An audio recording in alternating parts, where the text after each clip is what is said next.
নিজের তৈরি করা ফাঁদেই নিজেরাই পড়ল বিপাকে। ভারতীয় দলের ইডেনে লজ্জার টেস্ট হার। পরিসংখ্যান বলছে ভারতের মাটিতে শেষ 6টা টেস্টের মধ্যে গম্ভীরের দল 4টেতেই হেরেছে, আর জিতেছে মাত্র 2টি, সেটাও দুর্বল ওয়েস্ট ইন্ডিজের বিরুদ্ধে। নিউজিল্যান্ডের বিরুদ্ধে 3-0 হারের পর আবার দক্ষিণ আফ্রিকার কাছেও 2 ম্যাচের সিরিজের প্রথম ম্যাচে হারল টিম ইন্ডিয়া। গম্ভীরের অর্ডারি পিচে কুপঘাত গম্ভীর বাহিনী। গম্ভীর যেরকম চেয়েছিলেন সেরকমই উইকেট পেয়েছিলেন। ইডেনের উইকেট নিয়ে দীর্ঘ চর্চা হয়েছে টেস্ট ম্যাচের আগে এবং টেস্ট ম্যাচের প্রথম দুদিন। তবে টেস্ট ম্যাচ হারের পর গম্ভীরের গলায় স্পষ্ট বক্তব্য, ব্যাট করতে পারেনি দলের ক্রিকেটাররা। টেস্ট ম্যাচ খেলার যে মানসিকতা, সেই মানসিকতাটাই দেখাতে পারেনি দলের তাবর তাবর ব্যাটসম্যানরা। তাই যা হওয়ার সেটাই হয়েছে। কঠিন পিচে যে লড়াকু মানসিকতা এবং ক্রিকেটীয় দক্ষতা দেখানোর প্রয়োজন ছিল ভারতীয় ব্যাটারদের, তারা কেউ করতেই পারেনি। তাই 124 রান তারা করতে নেমে 30 রানে দক্ষিণ আফ্রিকার বিরুদ্ধে হারতে হয়েছে গম্ভীর বাহিনীকে। গম্ভীর বাহিনী বারবার কেন বলছি, তার একটাই কারণ, গম্ভীর যা চেয়েছেন, গম্ভীর যা চান সেটাই পান। তাই যাবতীয় সাকসেস গম্ভীরের যখন হয়, এই ব্যর্থতার দায় কেন কোচ গম্ভীরের হবে না? যদিও গম্ভীর বলছেন তারা তাদের মতো যেরকম উইকেট চেয়েছিলেন সেরকম উইকেট পেয়েছেন। আসলে গম্ভীর এরকম ঘূর্ণি উইকেটেই খেলতে চান বা স্পিনিং ট্র্যাকে খেলতে চান। যদিও গম্ভীরের স্পষ্ট বক্তব্য, উইকেট কোনো আলাদা ঘূর্ণি বা বিরাট কোনো টান তা ছিল না। যে উইকেটে জোরে বোলাররা উইকেট পান সেই উইকেট যথেষ্ট ভালো উইকেট এবং কিউরেটার। সবথেকে গুরুত্বপূর্ণ কথা, ইডেনের কিউরেটার বেশ কয়েকদিন ধরে সমালোচিত হচ্ছিলেন সোশ্যাল মিডিয়ায় জুড়ে। ইডেনের কিউরেটারের বিরুদ্ধে একাধিক বক্তব্য আসছিল যে ইডেন কেন খারাপ পিচ বানায়। Pitch curator Sujan Mukherjee last কয়েকদিন ধরে কার্যত ভিলেন ছিলেন, কারণ পিচ নিয়ে সবাই বলছিল। আজকে হারের পরও ভিলেন হতে পারতেন, কিন্তু কোচ বলছেন যে কিউরেটার যা করেছেন, আমরা যা চেয়েছি তাই পেয়েছি, আমরা আমাদের ব্যর্থতায় হেরেছি।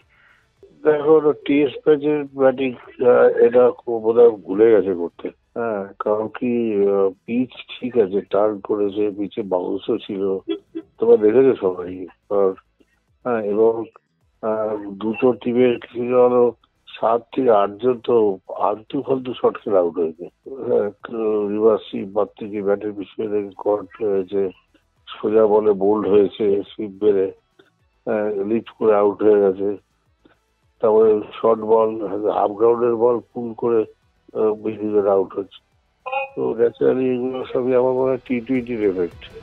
ভারতীয় দলের হেড কোচ গৌতম গম্ভীর বলে দিলেন, না, কিউরেটার যা করেছেন ভালোই করেছেন, কারণ আমরা এরকমই পিচ চেয়েছিলাম। আমরা যা চেয়েছিলাম সেই পরীক্ষায় আমরাই পাশ করতে পারলাম না।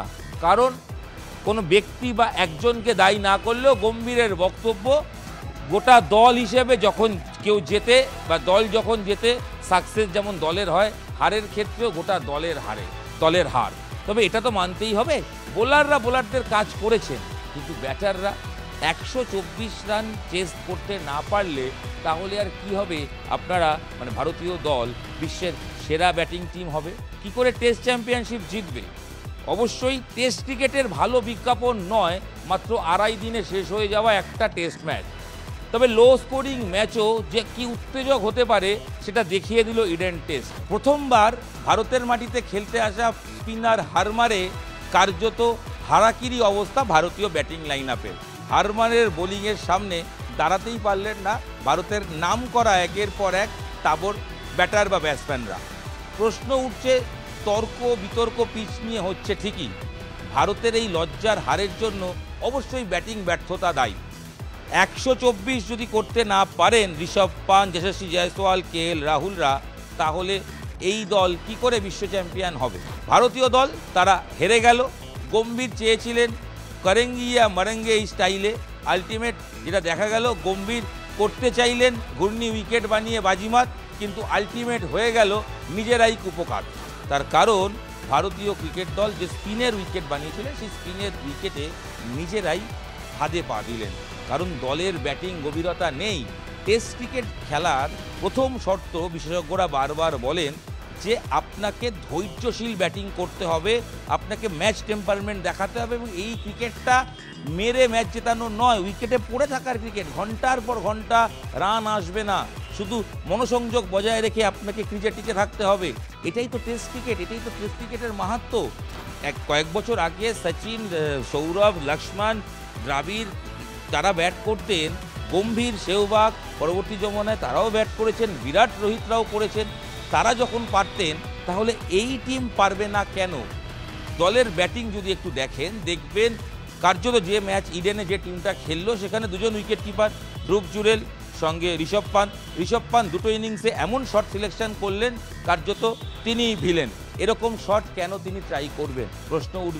প্রশ্ন উঠবে সেট হয়ে যাওয়ার পরেও KL রাহুল প্রথম ইনিংস বা দ্বিতীয় ইনিংসে ওয়াশিংটন সুন্দর তিনি কেন আউট হবেন, বা তিনি কেন ভুল শট সিলেকশন করবেন? ডেফিনেটলি বোলাররা খুব ভালো বল করছে, পিচে অবশ্যই অনেক টার্ন হচ্ছে, পিচ ক্ষেত্রে দেখা গেছে যে পিচ যেরকম আচরণ করার কথা সাধারণ নর্মালি তার চেয়ে অনেক বেশি স্পিন কাজ করছে, সেক্ষেত্রে ব্যাটারদের সত্যি কঠিন ছিল। বদ্ধভূমি, ডেফিনেটলি এটা নিয়ে কোনো কথা হবে না, কিন্তু বদ্ধভূমিতেও তো ভালো ক্রিকেট খেলা যায়। কঠিন প্রশ্নতেও কেউ না কেউ তো ফার্স্ট হয়। আসলে কে হয়? যে সারা বছর পড়াশোনা করে। এই ভারতীয় দলের যে ব্যাটিং লাইন আপ, তাতে যশস্বী জয়সওয়াল, KL রাহুল দুজন ওপেনার, এবং গিল তিনি চোটের কারণে এই ম্যাচে ব্যাট করতে পারেননি, প্রথম ইনিংসে ছিটকে যাওয়ার পর দ্বিতীয় ইনিংসেও নামতে পারেননি। তো সেক্ষেত্রে এই তিনজন ছেড়ে দিলে আর ব্যাটার কোথায়? ভারতীয় ব্যাটিং লাইন আপে 3 নম্বরে পরীক্ষা নিরীক্ষা চলছে। সাই সুদর্শনকে ফিট করা হলেও ইডেন টেস্টে খেলিয়ে দেওয়া হলো ওয়াশিংটন সুন্দরকে, যাকে কিনা খুব বেশি বল করানোই হলো না। তাহলে কি হঠাৎ করে ওয়াশিংটন সুন্দরকে কেন গম্ভীর 3 নম্বরে প্রজেক্ট করতে চাইছেন? তিনি কি প্রপার 3 নম্বরের ক্রিকেটার? টেস্ট ক্রিকেটের সবচেয়ে ক্রুশিয়াল পজিশন নাম্বার 3, সেটা নিয়ে প্রশ্ন থাকবে। যদিও সেকেন্ড ইনিংসে একটা লড়াই করেছেন ওয়াশিংটন সুন্দর, কিন্তু ম্যাচ জেতানো আর লড়াই করার মধ্যে তফাৎ তো থাকে।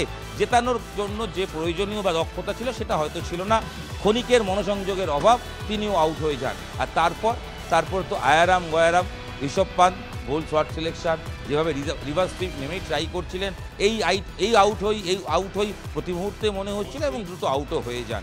ব্যাটিং লাইন আপে ধ্রুব জুরেল 15 দিনের মধ্যে 2টো সেঞ্চুরি করে এসেছিলেন, ইডেনের উইকেটে এসে সেই খেই খুঁজে পেলেন না, তিনিও ব্যর্থ হলেন। তারপর অক্ষর প্যাটেল থেকে শুরু করে আরও যারা খেললেন, অর্থাৎ রবীন্দ্র জাদেজা, অক্ষর প্যাটেল, এবং শেষের দিকে বোলার হিসেবে বুমরা, কুলদীপ, যাই বলুন না কেন মাথায় রাখতে হবে বেশিরভাগটাই তো অলরাউন্ডার, 4 জন স্পিনার অলরাউন্ডার। তারা ব্যাট করতে পারেন ঠিকই, কিন্তু তারা কি প্রকৃত প্রপার টেস্ট ক্রিকেটের ব্যাট করার মানসিকতা নিয়ে খেলেন? T20 ব্যাটিং দেখে বা শর্ট অফ ফরম্যাট দেখে টেস্ট ক্রিকেটের টিম সিলেকশন হয়ে যাচ্ছে না তো? এই প্রশ্ন উঠছে। সব মিলিয়ে ভারতের ব্যাটিং ব্যর্থতায় ভারতের হার, লজ্জার হার। গম্ভীর স্বীকার করেছেন উইকেটে ভয়ঙ্কর কোনো জুজু ছিল না। ডেফিনেটলি আমরা বারংবার উইকেট নিয়ে কথা বলেছি, কারণ গম্ভীর যে উইকেট চেয়েছেন সেই উইকেটই তো পেয়েছেন। উইকেট টার্ন হচ্ছিল। গম্ভীর এটা বলার পেছনে বিশেষজ্ঞদের ব্যাখ্যা, গম্ভীর না বলে আর করবেনই বা কি, কারণ তিনি জানেন তিনি যা ঠিক করেছেন সেই উইকেটেই তো আলটিমেট খেলতে হবে। তাই নিজের সেট করা প্রশ্নে নিজের ছাত্ররাই ফেল করে গেছে, তাকে তিনি যাদেরকে পড়িয়েছেন তারাই পরীক্ষা দিতে পারেনি। তাই পিচকে ভিলেন করা আর গম্ভীরের পক্ষে সম্ভব ছিল না। তাই সাংবাদিক সম্মেলনে গম্ভীর স্পষ্ট করে দিয়েছেন পিচ তার মতোই হয়েছে, যা চেয়েছেন তিনি পেয়েছেন, যেটা পিচ কিউরেটরের পাশে দাঁড়িয়েছেন। কিন্তু নিজেদের দলের ব্যাটিং দক্ষতা, টেস্ট ক্রিকেট খেলার মানসিকতা, তার ম্যাচ টেম্পারমেন্ট, চ্যালেঞ্জ নেওয়ার ক্ষমতা, সেইগুলো নিয়ে কিন্তু নিজেই প্রশ্ন তুলেছেন। তবে ও বলেছেন দল নতুন, অনেক নতুন ক্রিকেটার রয়েছে, তো সেক্ষেত্রে তাদেরকে এরকম কঠিন ম্যাচ খেলতে হবে। দল জিতলে দলের সাকসেস, হেরে গেলেও সামগ্রিক দলের ব্যর্থতা, সেটা গম্ভীর মেনে নিচ্ছেন।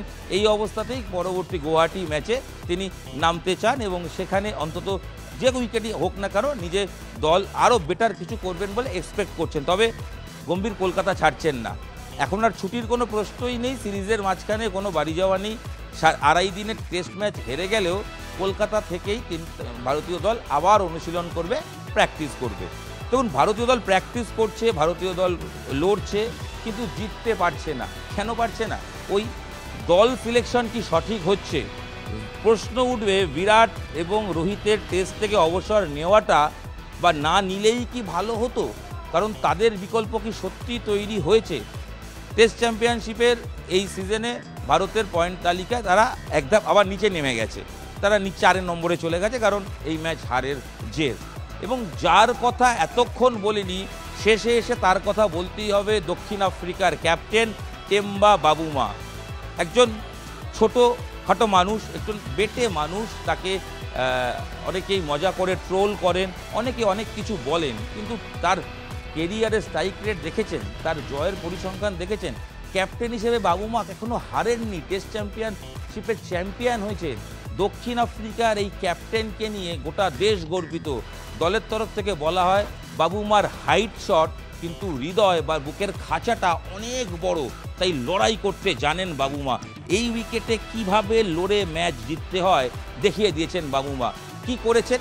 দ্বিতীয় দিন যখন খেলা শেষ হয়, ক্রিজে বাবুমা ব্যাট করছেন, দলের স্কোর 93, মাত্র 63 রানের লিড, 7 উইকেট পড়ে গেছে। বোস তিনি রয়েছেন, বোসের সঙ্গে একসঙ্গে পার্টনারশিপ, তারা ফিরে গেছেন, তারা তৃতীয় দিন সকালে এসছেন, কোনো রোল নেননি। উইকেটে দিনের শুরুতে রোলিং নেওয়া যায় বা রোল করা যায়, কোনোটাই করেননি।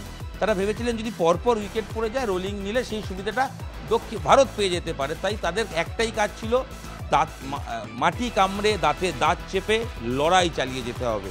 এই লড়াইটা দেশের লড়াই, এবং সাউথ আফ্রিকা ক্রিকেটের একটা বিরাট ইতিহাস রয়েছে, তো সেই ক্রিকেটের লড়াইয়ের ইতিহাস হয়তো বাবুমাকে প্রতি মুহূর্তে ইন্সপায়ার করেন, এবং তিনি যেভাবে ট্রোল হন, সমালোচিত হন, এইগুলো হয়তো তাকে কোথাও গিয়ে কঠিন এবং আরও দৃঢ় মানসিকতা তৈরি করেছে। তাই মাটি কামড়ে লড়াই করে তৃতীয় দিন সকালে যে প্রায় 1 ঘন্টা বেশি সময় কাটিয়ে দিলেন এই বাবুমারা, আর তাতেই কেল্লা ফতে। লিড যখনই 100 ক্রস করে গেল, তখনই ভারতের বিপক্ষে দক্ষিণ আফ্রিকা নিয়ে নেয়, কারণ ইতিহাস বলছে চতুর্থ ইনিংসে ইডেনে সর্বাধিক চেস করে ভারতের জয়, 117 রান। সেটা 2004 সালে সৌরভ গঙ্গোপাধ্যায় তিনি ছিলেন, সৌরভের আমলে ইডেনে 117 দক্ষিণ আফ্রিকার বিরুদ্ধে চেস করে ভারত জিতেছিল 4th ইনিংসে। সেটাই ছিল সর্বোচ্চ স্কোর চেস করা, তাই 124 হলে নতুন রেকর্ড হতো। এই আত্মবিশ্বাস ড্রেসিং রুমে বাবুমারা পেয়েছিলেন, আর বাবুমা জানতেন যে নিজের লড়াই সবাইকে ছড়িয়ে দিতে পারলে, জায়গায় উইকেট টু উইকেট বল করতে পারলে এই ঘূর্ণি উইকেটে সাকসেস আসবেই। তারপর কয়েক ঘন্টা পর তার প্রমাণও তিনি পেলেন, আলটিমেট সাকসেস পেয়ে গেলেন, কার্যত ধরাশায়ী করলো। 100রও কম রানে অল আউট হয়ে গেল ভারত, 30 রানে হেরে গেল ভারতীয় দল। টেস্ট ম্যাচ হেরে দক্ষিণ আফ্রিকার বিরুদ্ধে ঘরের মাঠে সিরিজ জয়ের স্বপ্ন শেষ, এবার খুব বেশি হলে ড্র হতে পারে। তাহলে কোচ গম্ভীর আপনি কি করছেন? আপনি যা চান তাই পান, পছন্দের উইকেট বলেন সেটাই বোট করে দেয়, তবু 2.5 দিনে হেরে যান। নিউজিল্যান্ডের কাছে 3-0 হারার পরও শিক্ষা নিলেন না, তাও আবার একই ভুল করলেন। প্রশ্নপত্রটাকে একটু পাল্টে দেখবেন নাকি? কারণ প্রাক্তন ভারত অধিনায়ক সৌরভ গাঙ্গুলি স্পষ্ট বক্তব্য, যেখানে বুমরা সিরাজের মতো প্রপার বোলার রয়েছে, ফাস্ট বোলার, সুইং বোলার রয়েছে ভারতের হাতে, তাহলে কেন এই ঘূর্ণি উইকেটে খেলা? এই প্রশ্ন তো উঠবে। গম্ভীর, আপনি কিন্তু ভাবুন, ক্রীড়াপ্রেমীরা মনে করছেন যে টেস্ট ক্রিকেটের ক্ষেত্রে আপনি বারবার অতিরিক্ত পরীক্ষা নিরীক্ষা করছেন। প্রপার টেস্ট ক্রিকেটে আলটিমেট তাতে ভারতের ক্ষতিই হচ্ছে। প্রশ্নগুলো থাকবে, কারণ লজ্জার হারের পর একাধিক প্রশ্ন উঠেছে, এই প্রশ্নের উত্তর টিম ইন্ডিয়াকেই দিতে হবে। প্রশ্নগুলো তোলা থাক, আর দিনের শেষে এই ভিডিও আপনাদের কীরকম লাগলো আপনারা জানাবেন। তবে প্রশ্নগুলোর সঙ্গে আপনাদেরও কোনো প্রশ্ন আছে কিনা প্লিজ জানান, শেয়ার করুন। নিউজ 18 বাংলা ডিজিটালে ভারতের লজ্জার হার, ইডেনে মুখ থুবড়ে পড়ল ভারত, নিজেদের পাটা তৈরি অর্ডারি উইকেটে নিজেরাই কুপোকাত কিভাবে হলো তার ব্যাখ্যা আপনারা নিশ্চয়ই পেয়েছেন। তাই যত দোষ পিচের বলবেন না, কোচ বলছেন আমার পছন্দের পিচে আমরাই ব্যর্থ হয়েছি, কারণ আমরা যে স্কিল প্রয়োজন সেই স্কিল আমাদের নেই। কোচ জানতেন যেটা নেই, তা সত্ত্বেও সেই পরীক্ষাতেই ব্যাটারদের ফেলে দিলেন। আর ভারতীয় টেস্ট ক্রিকেটারদের কাছেও একটা প্রশ্ন, আবার কবে আপনারা কঠিন উইকেটে লড়াই করে দলকে জেতাবেন? সৌরভ, সচিন, বিরাট, রোহিত জমানায় একাধিকবার এরকম জয় দেখেছে গোটা দেশ। আপনারা কবে পরিণত হবেন? নিউজ 18 বাংলা ডিজিটাল আপনাদের সঙ্গে মিলন রায় বর্মন ছিলাম। ইডেনের টেস্ট ম্যাচের ম্যাচ রিপোর্ট, তৃতীয় দিনের শেষে ঠিক কী ঘটলো যাবতীয় আপডেট নিয়ে আপনাদের সঙ্গে শেয়ার করলাম। আপাতত এই ভিডিও এখানেই শেষ করছি, দেখা হচ্ছে পরবর্তী ভিডিও। সঙ্গে থাকুন, দিতে থাকুন নিউজ 18 বাংলা ডিজিটাল, আর অবশ্যই ভিডিও ভালো লাগলে শেয়ার করবেন। ধন্যবাদ।